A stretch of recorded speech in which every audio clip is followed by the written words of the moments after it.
Écoutez Radio Laser sur le 95.9 FM et en DAB+. 95, c'est le nombre de personnes mobilisées ce matin. C'est une mobilisation inédite qui se déroule au collège de la Banquenée à Rennes. Depuis cette nuit, parents et le personnel occupent l'établissement pour exprimer leur ras-le-bol face à une situation qui dure depuis trop longtemps. Sureffectif, manque de personnel, climat scolaire dégradé. Pour nous éclairer, nous recevrons Laurent Lefebvre, parent délégué au collège de la Banquenée. Bonjour Laurent. Bonjour. Étiez-vous donc présent lors de cette mobilisation? Pouvez-vous nous résumer un peu la situation au collège? Vous l'avez très bien dit, on est dans un collège situé en REP. Alors REP, ça veut dire Réseau d'éducation prioritaire, c'est-à-dire un établissement qui fait face à quelques enjeux particuliers dans une zone dite un petit peu difficile, mais qui a aussi le grand mérite d'avoir une grande mixité sociale. Il y a des gens de différents environnements, différentes origines, donc c'est un collège d'une grande richesse, mais qui, en une dizaine d'années, a vu le nombre des élèves accueillis passer en gros de 380 à 650.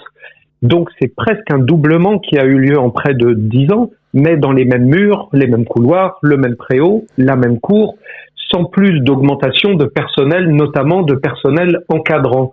Et forcément, ça va pas sans créer quelques problèmes parce que, vous le savez, au niveau du collège, c'est quand même un âge très particulier, quel que soit le type de secteur dans lequel il est implanté. Qu'est-ce qui vous a poussé, vous les parents et le personnel, à occuper le collège cette nuit? Quel est le but de cette mobilisation? Alors, déjà le constat, c'est qu'on partage ce que nous disent les professeurs, mais aussi la vie scolaire, c'est-à-dire les encadrants, ce qu'on appelait les pions autrefois, l'assistante sociale qui n'a pas un emploi totalement plein sur l'établissement, une infirmière qui est aussi à mi-temps.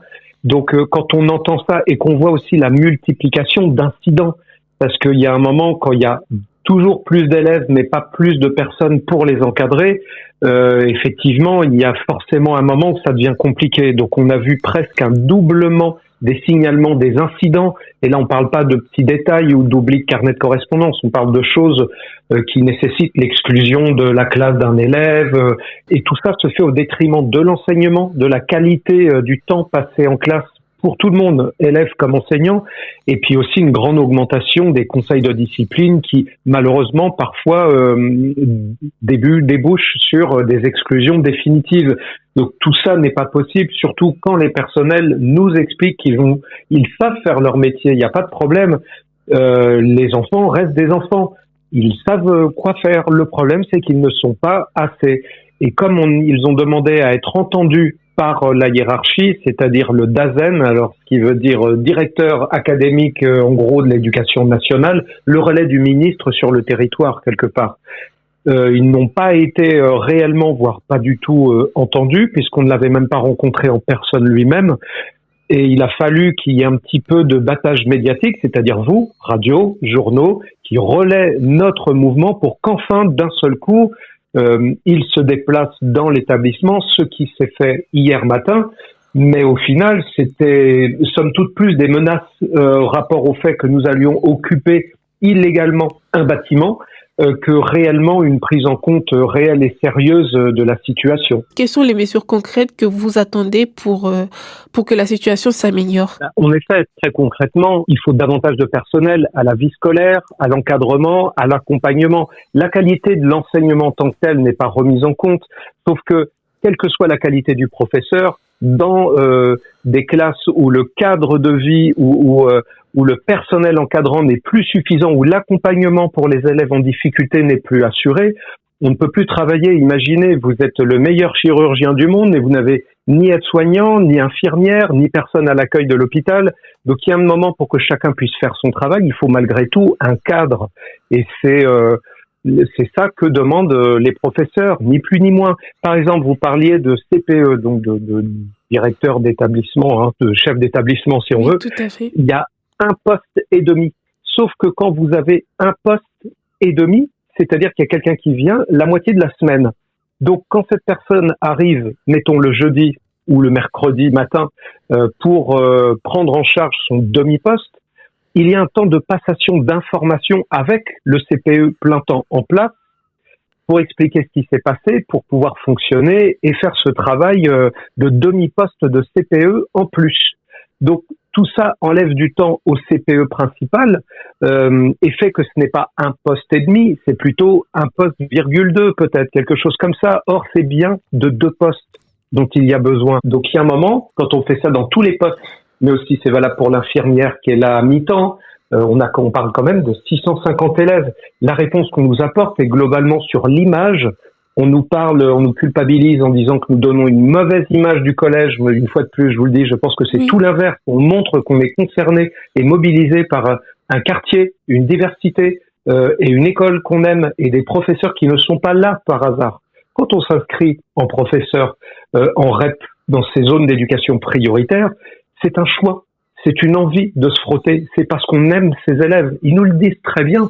Si rien ne change après cette mobilisation, quelle sera la prochaine étape pour vous, pour les parents, pour le personnel, si vous constatez que malgré cette mobilisation, malgré tout le soutien que vous avez de la part des personnes, que ce soit aussi des médias, quelle serait la prochaine étape pour vous? Alors, je peux pas parler au nom de tous les parents. Moi, mon fils, il est en 3e, donc dans 2 mois, il passe le brevet et après, il n'est plus là. Donc, c'est dur de parler à la place des autres. On pense aussi aux parents dont les enfants sont dans le primaire et qui se posent des questions. C'est légitime de se poser des questions. Est-ce que je mets mon enfant là? J'en entends parler. J'ai peur pour mon enfant parce que avoir des valeurs ou des principes ou une éthique, c'est une chose. Mais à partir du moment où on pense qu'elle peut pénaliser son enfant, c'est tout à fait légitime de se poser la question. Et nous, c'est justement parce qu'on n'a pas envie de laisser ce seul narratif à ceux qui forcément parleront, non pas en bien. Pour un atelier Paul Bocuse, qui ne va jamais faire parler dans les journaux, s'il y a un moindre incident sans que les gens creusent en profondeur pour comprendre des causes réelles. Il y a 2 mois, un élève est venu à l'école de la Bacnay avec un couteau de cuisine. Et ça a fait la une des journaux instantanément parce que dans ces cas-là, on le sait, la police appelle les journaux, ce qui fait que 2 heures après, sur les réseaux sociaux, on envoie une retranscription absolument pas informée et déformante où les gens ont des commentaires souvent racistes, souvent parce qu'ils ne savent pas et qu'on ne les informe pas. Mais s'ils savaient que l'enfant était arrivé en janvier dans l'établissement justement parce que sa mère plaçait tous ses espoirs dans un établissement type la Bacnay pour qu'il y soit accueilli en pensant que certains moyens et comme on appelle ça, une boîte à outils, c'est-à-dire un ensemble de solutions peut être proposé aux parents pour les aider dans une difficulté, en l'occurrence un trouble psychiatrique parfaitement diagnostiqué. La maman elle-même a pu avertir d'elle-même, je précise bien, le collège, le SAMU et la police, qui fait qu'il a été interpellé avant même de mettre un pied à l'intérieur.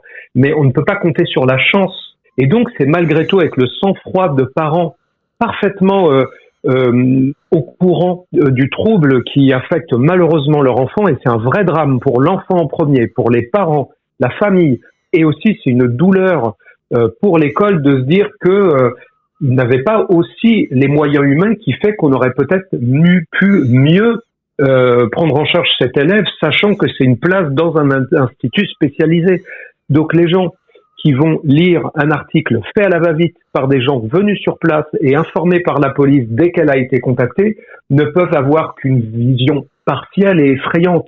Notre reprise en main médiatique, notre reprise du narratif, à nous autres parents, mais à l'ensemble du mouvement, est bien de rappeler à quel point cet établissement fait de grandes choses tous les jours et que s'arrêter au dysfonctionnement, certes réel, mais de faire quasiment comme si c'était une fatalité qui était due à une typologie, un type de population, non seulement c'est une erreur, mais c'est un glissement qui condamne toujours un peu plus le service public. Nous continuerons de suivre l'évolution de la situation. Merci Laurent Lefebvre d'avoir été avec nous cet après-midi. Je vous rappelle que vous pouvez retrouver cette interview en podcast sur notre site radiolaser.fr. Bonne fin de journée à tous.